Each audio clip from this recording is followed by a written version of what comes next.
Ang buntis at ang aswang. Sa isang liblib na baryo, may isang babaeng nagngangalang Aling Rosa na 8 buwang buntis. Lagi siyang pinapayuhan ng mga kapitbahay na huwag lumalabas sa gabi dahil sa mga sabi-sabi na may aswang na gumagala sa kanilang lugar. Isang gabi, habang malakas ang ulan at pumupulot, biglang naalimpungatan si Rosa.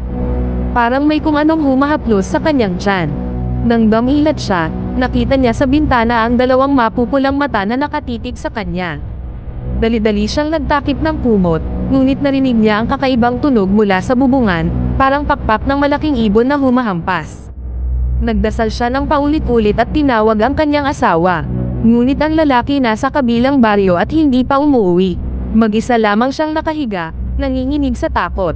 Ilang saglit pa, nakarinig siya ng mahina at mahaba na sas, sas, kasunod ang pagngasab ng matutulis na kuko sa dingding. Unti-unti, may mahabang dila na dumudungaw sa siwang ng bintana, pilit inaabot ang kanyang tiyan.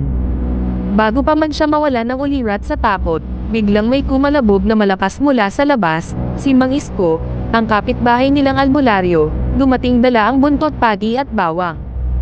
Agad niyang inihampas ang buntot pagi sa bubungan. Umalangaw-ngaw ang malakas na sigaw ng isang nilalang, tapos ay mabilis na lumipad palayo sa dilim.